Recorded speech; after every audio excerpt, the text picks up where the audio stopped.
नमस्कार, आप देख रहे हैं 5 का पंच, जहां हम आपको आज की 5 सबसे बड़ी खबर बताएंगे।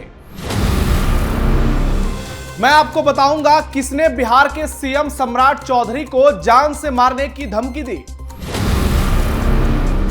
मैं आपको बताऊंगा बिहार में एक बार फिर क्यों बढ़ा सियासी तापमान, क्या है नीतीश का नया प्लान। मैं आपको बताऊंगी शराबबंदी को लेकर चल रही चर्चा और अनंत सिंह की सम्राट चौधरी से की गई मांग के बारे में। मैं बताऊंगी आपको बिहार में नई सरकार बनने के बाद अब विधान परिषद उपचुनाव की तैयारियां तेज हो गई है।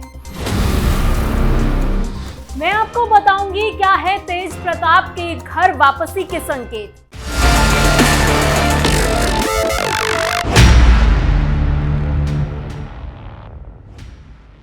बिहार के सीएम सम्राट चौधरी को फोन पर जान से मारने की धमकी मिलने के बाद पूरे बिहार में हड़कंप मच गया। जैसे ही पुलिस को यह खबर मिली, पुलिस ने फौरन एक्शन लेते हुए उस मोबाइल नंबर को सर्विलांस पर डाल दिया, जिससे कॉल के जरिए मुख्यमंत्री को धमकाया गया था। जांच के दौरान टेक्निकल सर्विलांस की मदद से पता चला कि धमकी देने वाला शख्स बिहारी तो है, लेकिन उसने गुजरात से फोन कर सीएम को धमकी दी। मुंगेर पुलिस की एक स्पेशल टीम फौरन गुजरात रवाना हुई और गुजरात के सानंद इलाके से आरोपी शेखर यादव को गिरफ्तार किया। पुलिस के मुताबिक शेखर बिहार के बांका जिले का ही रहने वाला है।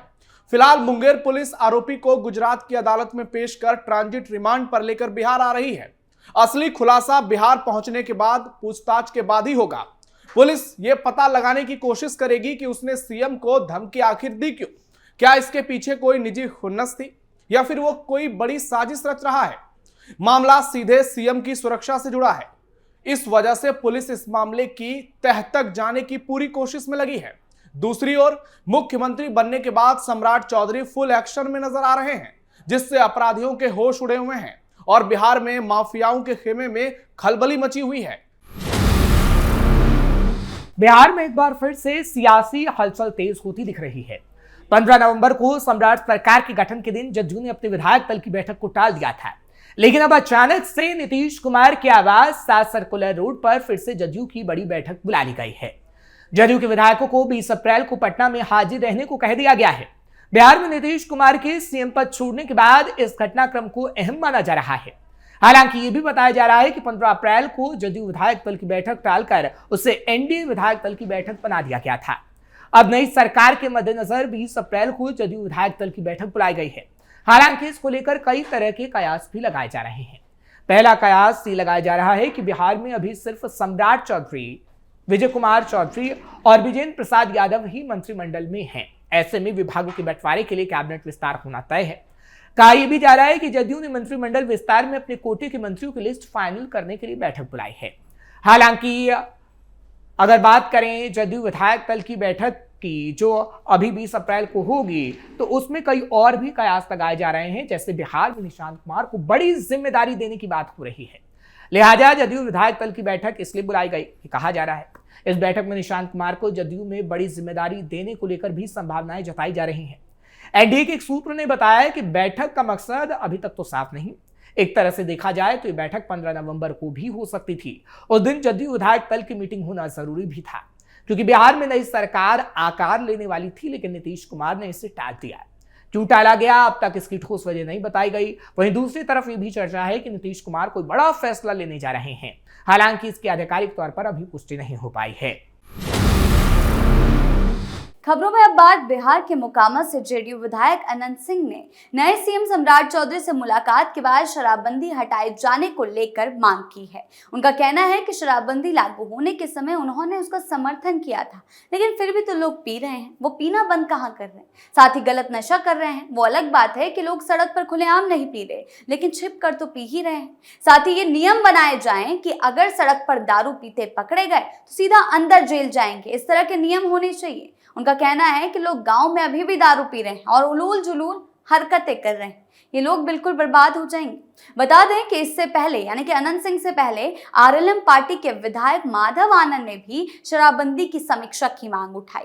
उपेंद्र कुशवाहा की पार्टी आरएलएम के विधायक माधव आनंद ने भी शराबबंदी खत्म करने की खुलकर मांग की है। वहीं दूसरी तरफ माधव आनंद ने बड़ा बयान देते हुए कहा है कि बिहार में अब शराबबंदी खत्म होनी चाहिए। उनका तर्क दिया कि इस कानून की वजह से राज्य को भारी राजस्व नुकसान हो रहा है। उनके मुताबिक आज जरूरत है इस नुकसान को रोका जाए। शराबबंदी की जितनी जरूरत थी वो पूरी हो चुकी है, लेकिन अब इसे खत्म किया जाना चाहिए। माधव आनंद ने इससे पहले भी विधानसभा में शराबबंदी कानून पर समीक्षा करने की बात कही थी, यानी कि शराबबंदी को लेकर एक बार फिर माहौल बनना शुरू हो चुका है। खबरों में अब बात बिहार की राजनीति की, जहां विधान परिषद की एक खाली सीट पर उपचुनाव की घोषणा हो गई। चुनाव आयोग ने इस उपचुनाव की अधिसूचना 23 अप्रैल को जारी करने का फैसला किया है। नामांकन की प्रक्रिया 23 अप्रैल से शुरू होगी और 30 अप्रैल तक चलेगी। सीट खाली हुई है क्योंकि पूर्व मंत्री मंगल पांडे विधानसभा चुनाव जीतने के बाद विधान परिषद की सदस्यता से इस्तीफा दे चुके हैं।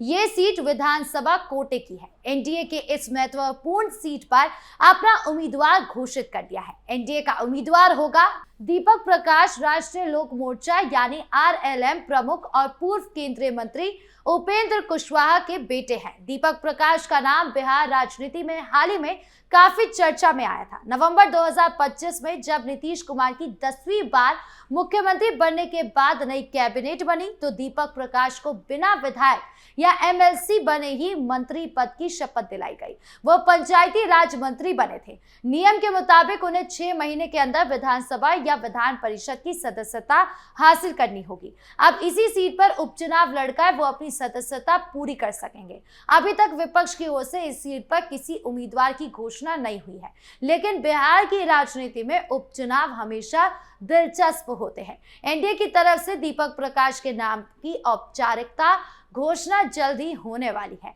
ये उपचुनाव बिहार की नई सरकार के लिए भी महत्वपूर्ण है क्योंकि इससे कैबिनेट में मंत्री की सदस्यता का मुद्दा सुलझ जाएगा। दीपक प्रकाश को 12 मई तक अगर जीत मिल गई तो वो बिना किसी अड़चन के मंत्री पद पर बने रह सकेंगे। बिहार में अभी एनडीए की सरकार है और नीतीश कुमार मुख्यमंत्री हैं। ऐसे में इस उपचुनाव में एनडीए उम्मीदवार की जीतने की संभावना मजबूत मानी जा रही है, लेकिन बिहार की राजनीति में आखिरी समय में कई उलटफेर हो सकते हैं, इसीलिए सभी पार्टियां सतर्क हैं। अब देखना होगा कि नामांकन के दौरान कोई और उम्मीदवार मैदान में उतरता भी है या नहीं।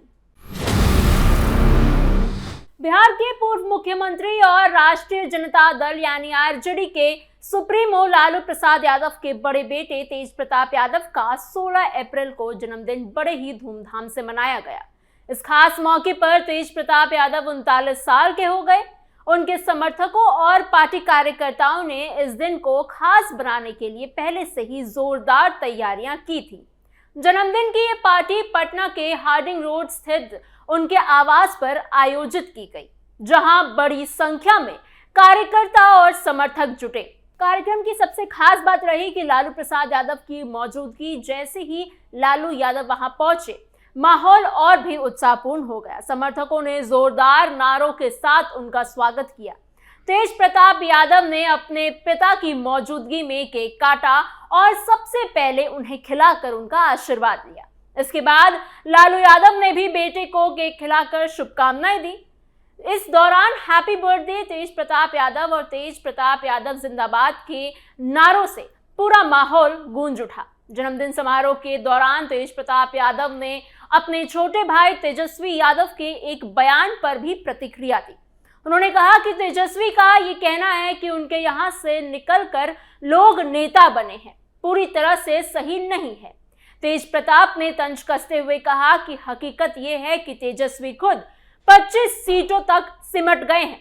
ये पहला मौका नहीं है जब लालू यादव अपने बड़े बेटे के कार्यक्रम में शामिल हुए। इससे पहले भी मकर संक्रांति के अवसर पर आयोजित दही चूड़ा भोज में उन्होंने शिरकत की थी। हालांकि स्वास्थ्य कारणों से उन्होंने कुछ खाया नहीं था, लेकिन अपनी मौजूदगी से कार्यक्रम की रौनक बढ़ा दी थी। फिलहाल इस 5 के पंच में इतना ही। आपको हमारी खबरें कैसी लगी हमें कमेंट बॉक्स में जरूर बताइएगा। ऐसी और खबरों के लिए बने रहिए कैपिटल टीवी बिहार के साथ।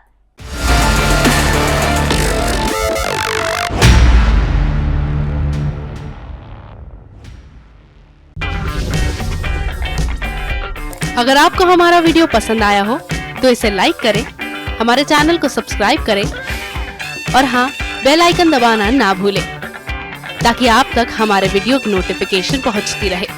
आप अपना सुझाव हमें कमेंट बॉक्स में दे सकते हैं। हमारे साथ जुड़ने के लिए शुक्रिया।